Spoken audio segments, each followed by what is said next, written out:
The final career media day, man. How does it feel just to, I guess, be going through these steps for what will be the final time? A little surreal. It's kind of comes in waves. It feels like a normal fight week. All the pressure, all the obligations of fight week, cutting weight, repetitive interviews, thinking about the fight nonstop in the back of my head. But then every now and then it'll creep in like, I can't believe this is the last time I'm ever going to sit in front of you guys. We had Brendan Allen in here a few minutes ago, and he was saying like he's staying at home all fight week, driving down here every day. Did you consider that, or is it a little too far, and do you feel like you need to be kind of here to lock in more? Yeah, with all the stuff these guys stack on my itinerary, which is ridiculous and way too much, I couldn't drive back and forth like that multiple times. I flew in from South Florida to Lafayette. Me and the team stayed at my house for 2 or 3 days, trained at my gym, and then drove down here yesterday.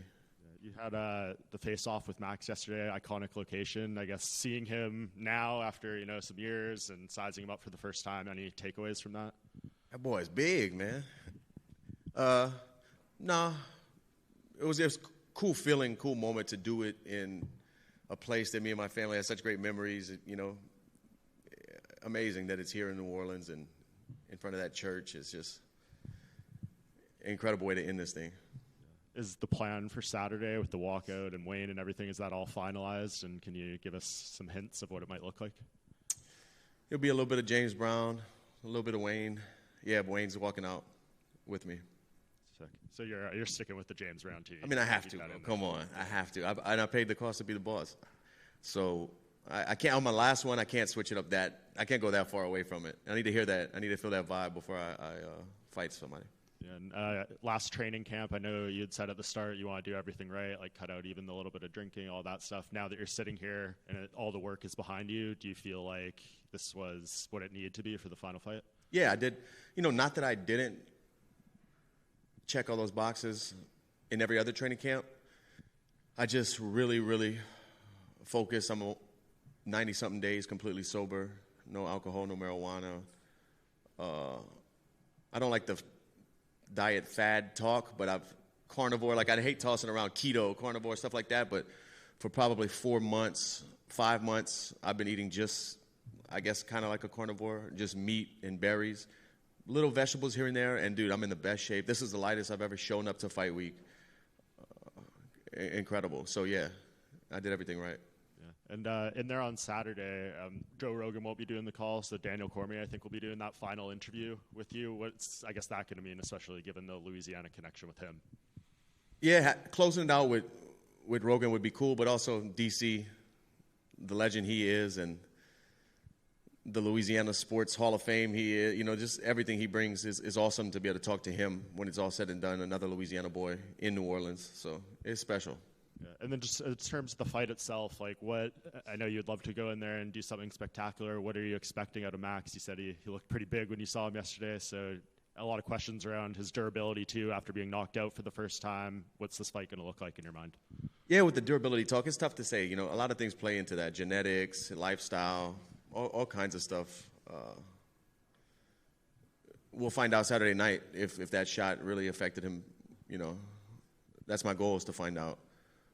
But I'm expecting another war. I've been saying this every interview and asked about this trilogy with Max. This is a trilogy spanning 13 years, and we've met at different points. We were different fighters, different men. So each fight has been so different. Even looking back to the last fight with him, there's little takeaways, but I think this is a whole different thing. So it's exciting, man. And Max is a legend, Hall of Famer, done incredible things in his career, and going to continue to do so.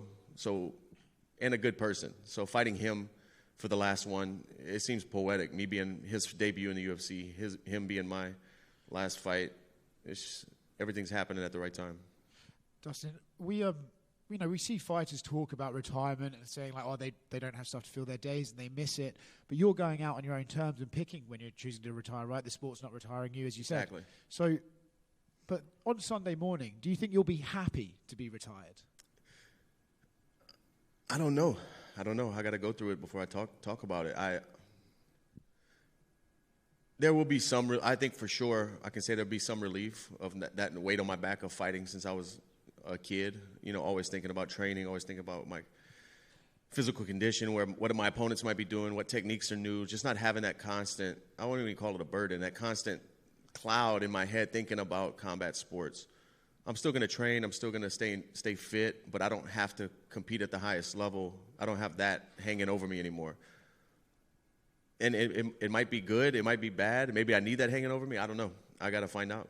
And obviously, leading up to this, I'm sure it's just like, let's talk about your career, let's reminisce about this. Does any part of that start getting distracting? Like, I'm not retired yet. I still have to fight Max Holloway on Saturday. So do you kind of get a little bored of, or kind of you're not really ready to reminisce yet? I haven't really dived into that part of it, really sitting back and saying, wow, what a career. But there has been moments of things that I forgot about just because I've been fighting for a while, highlights that I forgot about, or moments throughout the fight weeks that I'll see a video of, and it's kind of cool. I really feel, because I don't view myself as that. I just feel like a normal guy, a fighter, chasing dreams. I don't look back and think like, oh, I did do some pretty cool stuff. But the love and outreach from fans and stuff has been incredible this last training camp. I've seen so many people. I feel appreciated. It feels good because I never like sit back and look at myself like that. I'm always chasing the goal. I never look at it. So it's been a lot of love, man. Yeah, justifiably so. Last one for me. Let's say, coming to the last minute of the fight, you've been through a war, last 10 seconds, Max points to the ground. You have to jump the guillotine, right? You have to jump the guillotine right away. Of course, bro. That's my plan, is to point down. As soon as we start swinging for the fences, double leg, let's grapple. Dustin, what does it mean to you to have the Acadiana Lafayette community here literally and figuratively in your corner for your last bout? It's amazing. I've been saying it all week. I don't come from a place with silver spoons, a lot of money. I don't come from that. So all the travels and fights that I've had all over the world, a lot of people don't get to go. A lot of people missed out some big moments in person. So to be so close to home where they can hop in their car and drive to New Orleans and have people in the arena, fans, family, friends that never got to see me compete live, for this last one is super special. And has the reality really set in that this is actually going to be taking place in New Orleans, and it's the perfect setup for you to not only go out on a high note, but as well as have all of your friends, family, and team along your side? Yeah, I kind of think about it here and there. Last night, laying in bed before I go to sleep, that was my first night checking into my Airbnb here in New Orleans and doing the paperwork. I'm like, wow, it's really happening. This is really, really happening. But I think it's just the right time. I don't want to get retired from the sport. I don't want this sport to chew me up, and I want to walk away. I don't want it to retire me. Thank you, Dustin. Dustin, do you think the fact that it being your final one and also the fact that it's here, do you think that adds an extra kind of sentimental component to the weekend? 100%, no question about it. Just being here in the vibe of New Orleans and knowing that it's my last fight, knowing that I have a great, worthy opponent standing across from me who's going to bring the fight, it feels special. It feels special to me. Dustin, what's up, man? Before I even ask a question, just wanted to let you know, man, super grateful, appreciate everything you've done to represent Louisiana. You've done it the right way, and I just think that this is amazing, man, that you're down here, about to fight your last fight down here. It's just super dope, man. Some of your best memories growing up in Louisiana when you were a kid, does anything, come to mind? As far as just really not even UFC, not even fighting stuff, just growing up in Louisiana, maybe some things you did. As it pertains to fighting, coming here to New Orleans when I was a young kid, I think 2008, I might have fought in the Superdome. Rich Clemente put on a show during a car show, and they were doing it in the Superdome. He set up a cage in the middle of the cars, and I don't know if there's ever been before or after another mixed martial arts fight in the Superdome, but in 2008 I fought in the Superdome. That's a crazy memory, man. Growing up in Louisiana, having everybody there and fighting in where I grew up watching the Saints play, that's incredible. That's a legendary name too, Rich Clemente. People down here, we know Rich Clemente. Of course. What do you think makes Louisiana people so great? You know what I'm saying? So different. You know, what do you think it is about Louisiana people that's just so one of a kind? Work ethic, you know, the grit we have instilled in us from a young age, or growing up where I grew up. You know, we're not scared to work hard and earn things. That I feel like that's been a huge part of who I am as a fighter and a man from being raised like that. Just the grit of the day-to-day grind. Last question is, who is somebody that maybe isn't here no more that you wish was still here that could see you today in this huge moment where you're about to fight your last fight? You know, you've accomplished so much. Is there somebody that you wish was still here to see you today? My grandmother. Thank you, Dustin. Appreciate it, man. Dustin, right over here. It's hard to imagine you're stepping away after the presence that you've had on the sport for the past close to 20 years, man. Do you think that down the road, I know right now you're focused on family, but down the road, what's the involvement going to look like? Can we expect to see you maybe coaching, open a gym? Do you look to give back to the sport at another time? I would love to give back to the sport, but like honestly, starting from a blank slate or teaching kids, opening a gym isn't a passion of mine. I currently work with guys who are established and have a career, and if I can sprinkle something, add something in their game, help them out, I would love to do so. But I would also love to stay connected to the sport, working with ESPN or doing desk analyst work. You know, I've had a few times on the desk, and I really enjoy that stuff. So I definitely want to stay connected to the sport, and I'll never be all the way out. Even though I'm retired, my buddies own gyms around me. I'm going to be going back to American Top Team, seeing my guys, and I'm always going to be on the mats. So it's not a sport like a seasonal thing. This is it's a lifestyle. I'm going to be, until I'm old and gray and my hip finally gives out on me, I'm going to be on the mats learning stuff. And last for me, I want to say congrats on your career, man. For me, a lot of my earliest memories involve you when I was, coming up watching MMA, and I don't mean to make you feel old at all, but when you think about the career that you've built, the legacy that you've built, what's maybe one thing that you hope sticks with this MMA community and something that they really remember about Dustin the Diamond Poirier? That anytime you saw my name on a fight card or a fight of mine get announced, you knew it was going to be a war and I was going to leave it all in there. I didn't cut corners. I just took what I was given at that moment and made the best of it to prepare myself for those fights, and I always gave it my all, man. I just want people to remember me as a warrior. Just a few things like outside of your fight. What was your reaction to Ilya becoming the new champ and knocking out Charles? It's not that I didn't think he could do it or it would happen. I was just surprised like everybody else. You know, we never seen Charles put out like that. We've seen Charles stopped, but we've never seen him put out like that. And then just the streak the guy's on. You know, I'm a big fan. Anytime he's fighting, I'm watching. I keep saying the same thing, but he's everything he said he is so far, right?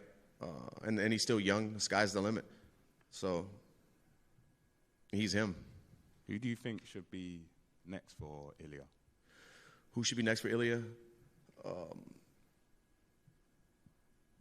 55 has always been so cloudy at the top. Maybe Gaethje.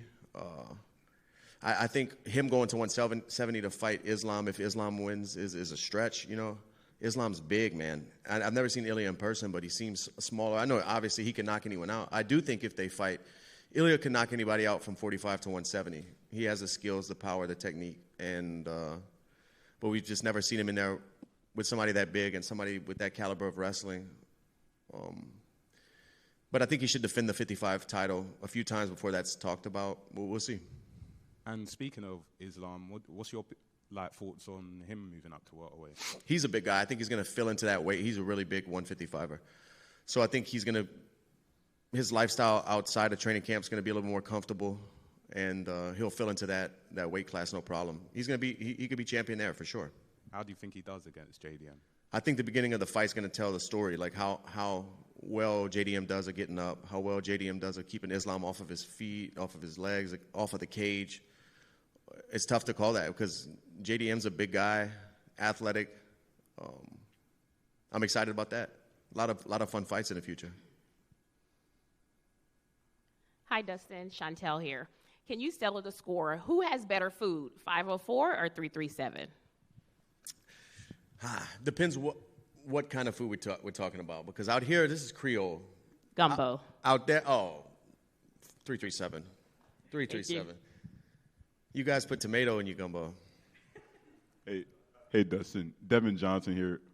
I wanted to ask you, as you return for your last fight, you return home, you're on the precipice of completing a trilogy against a fellow Hall of Famer. You also can go out as the baddest man. How ceremonial would this victory be for you? It will be huge. It will be a dream come true. You know, my last fight, laid the gloves down in Louisiana. My debut in the UFC, I walked out to a Lil Wayne song. My final fight in the UFC, I'm walking out with Lil Wayne. I provided a beautiful life for my family, chasing this dream. I've learned a lot about myself. I've built businesses. I've built relationships with people that are going to be part of my life forever. Going out with that belt in Louisiana, not getting on a flight Sunday morning, driving home in a state where I live and reside, a state where I was raised and reside, is a storybook, a storybook ending. So if I can get my hand raised Saturday night, walk out of there with that BMF belt, I'm the baddest motherfucker forever, man. And your nickname is the Diamond. You have personified that nickname with your razor-sharp approach to the sport. What does it mean to be known as the Diamond? Somebody gave it. Tim Crater, a former UFC fighter, gave me that nickname back when I had maybe 5-6 pro fights. I fought my whole amateur career and most of my beginning of my pro career with no nickname, and one day he just gave me that nickname, and it was fitting. Diamonds are created under pressure, and that's where I thrive. So, the underdog. Thank you, guys.